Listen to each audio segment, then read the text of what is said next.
നമുക്ക് വേണ്ടപ്പെട്ടവരുടെ വാട്സാപ്പിലെ DP അതായത് profile picture അത് കോപ്പി ചെയ്യാനോ അല്ലെങ്കിൽ ഷെയർ ചെയ്യാനോ അത് സ്ക്രീൻഷോട്ട് എടുക്കാനോ വാട്സാപ്പ് അനുവദിക്കുന്നില്ല.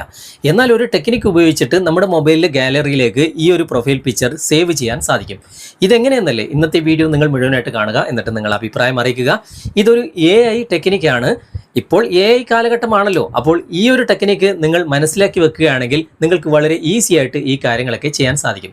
അപ്പോൾ നമുക്ക് സമയം കളയാതെ പെട്ടെന്ന് തന്നെ ഇതൊക്കെ എങ്ങനെ ചെയ്യാമെന്ന് ഇന്നത്തെ വീഡിയോയിലൂടെ വിശദമായിട്ട് കണ്ട് മനസ്സിലാക്കാം. ഇപ്പോൾ എല്ലാ മൊബൈലിലും സർക്കിൾ ടു സെർച്ച് എന്ന ഓപ്ഷൻ ഉണ്ടല്ലോ. അതായത് നമ്മുടെ മൊബൈലിലുള്ള ആ ഒരു ഹോം ബട്ടണിൽ ലോങ് പ്രസ് ചെയ്ത് കഴിഞ്ഞാൽ ഗൂഗിളിൻ്റെ തന്നെ സർക്കിൾ ടു സെർച്ച് എന്ന ഓപ്ഷൻ ഇതുപോലെ ഓപ്പൺ ആയിട്ട് വരും. എവിടെയാണ് വേണ്ടത് അതൊന്ന് മാർക്ക് ചെയ്തിട്ട് നമുക്ക് സെർച്ച് ചെയ്യാനുള്ള ഓപ്ഷനാണ് ഇത്. ഇത് ഉപയോഗിച്ചിട്ടാണ് നമ്മൾ വാട്സാപ്പിലെ DP മൊബൈലിലേക്ക് സേവ് ചെയ്യുന്നത്. വാട്സാപ്പ് ഓപ്പൺ ചെയ്യുക. നിങ്ങൾക്ക് ഏത് DP ആണ് വേണ്ടത്? ഇപ്പം ഞാൻ എൻ്റെ സുഹൃത്തിൻ്റെ ഈ ഒരു DP ആണ് സേവ് ചെയ്യാൻ പോകുന്നത്. ഓക്കെ, അത് ഓപ്പൺ ചെയ്യുന്നതിന് മുമ്പ് ആദ്യം നിങ്ങൾ ചെയ്യേണ്ടത് സർക്കിൾ ടു സെർച്ച് ഓപ്പൺ ആക്കുക. ഇതുപോലെ ഓപ്പൺ ആക്കുക. എന്നിട്ട് ഏത് DP ആണ് വേണ്ടത് അവിടെ ജസ്റ്റ് ഒന്ന് ടച്ച് ചെയ്യുക. അപ്പോൾ ഇവിടെ ക്രിയേറ്റ് എന്നൊരു ഓപ്ഷൻ വന്ന് കിടക്കുന്നതായി കാണാൻ സാധിക്കും. അവിടെ നിങ്ങൾ ക്ലിക്ക് ചെയ്യുക. ക്രിയേറ്റ് എന്ന ഭാഗത്ത് ക്ലിക്ക് ചെയ്യുക. എന്നിട്ട് ഇവിടെ ഒരു പ്രോംപ്റ്റ് കൊടുക്കുക. പ്രോംപ്റ്റ് വലുതായിട്ട് നിങ്ങളൊന്നും എഴുതേണ്ട ആവശ്യമില്ല.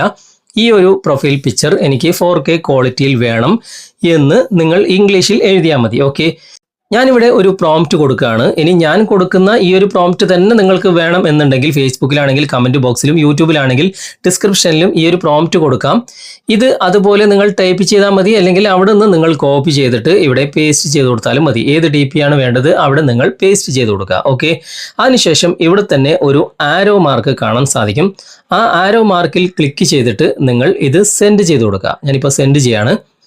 സെൻഡ് ചെയ്ത് കഴിഞ്ഞാൽ നമ്മൾ ഏത് DP ആണ് ഉദ്ദേശിച്ചത് മുകളിൽ അത് കാണാൻ സാധിക്കും. താഴെ അത് ക്രിയേറ്റ് ചെയ്തുകൊണ്ടിരിക്കുകയാണ്. ഓക്കെ, AI ആണ് നമുക്ക് ഇത് ക്രിയേറ്റ് ചെയ്ത് തരുന്നത്. കൃത്യമായിട്ട് തന്നെ ഇത് ക്രിയേറ്റ് ചെയ്ത് തരുന്നുണ്ടോ എന്ന് നമുക്കൊന്ന് ചെക്ക് ചെയ്യാം. ദാ ഇവിടെ സംഭവം നടന്നുകൊണ്ടിരിക്കുകയാണ്. ദാ ഇവിടെ വന്നിട്ടുണ്ട്. ഓക്കെ, നല്ല 4K ക്വാളിറ്റിയിൽ നമുക്കിത് ലഭിച്ചിട്ടുണ്ട്. കുറച്ച് മുകളിലേക്ക് ഇങ്ങനെ സ്വൈപ്പ് ചെയ്താൽ താഴെ ഷെയർ ചെയ്യാനും അത് സേവ് ചെയ്യാനുള്ള ഓപ്ഷൻ കാണാൻ സാധിക്കും. ആ ഭാഗത്ത് ആ സേവ് ചെയ്യുന്ന ആ ഒരു ഭാഗത്തൊന്ന് ക്ലിക്ക് ചെയ്താൽ മതി. കുറച്ച് നേരം നിങ്ങൾ വെയിറ്റ് ചെയ്ത് കഴിഞ്ഞാൽ ഇത് ഗാലറിയിലേക്ക് കണ്ടോ സേവ് ആകുന്നതായിട്ട് നിങ്ങൾക്ക് കാണാൻ സാധിക്കും. കുറച്ച് നേരം നമുക്ക് വെയിറ്റ് ചെയ്യാം. ദാ ഇപ്പോൾ സംഭവം ഇവിടെ സേവ് ആയിട്ടുണ്ട്. നമുക്ക് നേരെ ഗാലറി ഒന്ന് തുറന്നു നോക്കാം. ഞാനിപ്പോൾ ഗാലറി തുറന്നു നോക്കുകയാണ്. ഇവിടെ ഇമേജിൻ്റെ സെക്ഷനിൽ ആ ഒരു DP വന്നിട്ടുണ്ട്. ഓക്കെ, നല്ല ഹൈ ക്വാളിറ്റിയിൽ തന്നെ നമുക്കത് ലഭിച്ചിട്ടുണ്ട്.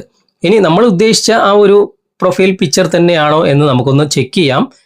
ഇതാണ് പ്രൊഫൈൽ പിക്ചർ. ഓക്കെ, കൃത്യമായിട്ട് ആ ഒരു പ്രൊഫൈൽ പിക്ചർ തന്നെ നമുക്ക് ലഭിച്ചിട്ടുമുണ്ട്. അപ്പോൾ ഈ ഒരു ട്രിക്ക് ഉപയോഗിച്ചിട്ട് നിങ്ങളുടെ സുഹൃത്തുക്കളുടെ വാട്സാപ്പിലെ DP നിങ്ങൾക്ക് ആവശ്യമുണ്ടെങ്കിൽ നിങ്ങളുടെ ഗാലറിയിലേക്ക് നിങ്ങൾക്ക് വളരെ ഈസി ആയിട്ട് സേവ് ചെയ്യാൻ സാധിക്കും. ഇത് നിങ്ങൾക്ക് പുതിയ അറിവാണെങ്കിൽ തീർച്ചയായിട്ടും നിങ്ങൾ കമൻറ്റിൽ അറിയിക്കുക. അതുപോലെ തന്നെ ഇത് നിങ്ങളുടെ സുഹൃത്തുക്കൾക്ക് നിങ്ങളൊന്ന് ഷെയർ ചെയ്ത് കൊടുക്കുകയും ചെയ്യുക. ഓക്കെ, അപ്പോൾ എങ്ങനെയുണ്ട്? അടിപൊളിയല്ലേ? അപ്പോൾ ഇന്നത്തെ ഈ വീഡിയോ നിങ്ങൾക്ക് ഉപകാരപ്രദമായിട്ടുണ്ടെങ്കിൽ നിങ്ങളുടെ കൂട്ടുകാരിലേക്കും വീഡിയോ ഷെയർ ചെയ്തെത്തിക്കുക. അതുപോലെ തന്നെ വീഡിയോയെക്കുറിച്ചുള്ള അഭിപ്രായങ്ങളും നിർദ്ദേശങ്ങളും നിങ്ങൾ കമൻറ്റിൽ അറിയിക്കാൻ മറക്കരുത്. വീഡിയോ ഇഷ്ടമായിട്ടുണ്ടെങ്കിൽ ലൈക്ക് ചെയ്യാനും കമൻറ്റ് ചെയ്യാനും ഷെയർ ചെയ്യാനും മറക്കരുത്. ചാനൽ നിങ്ങൾ ഇതുവരെ ഫോളോ ചെയ്തിട്ടില്ലെങ്കിൽ ചാനൽ ഫോളോ ചെയ്യുക, സബ്സ്ക്രൈബ് ചെയ്യുക, ലൈക്ക് ചെയ്യുക, സപ്പോർട്ട് ചെയ്യുക. അടുത്ത നല്ലൊരു വിഷയമായി അടുത്ത അവസരത്തിൽ നമുക്ക് വീണ്ടും കണ്ടുമുട്ടാം. Thanks for watching. ബൈ.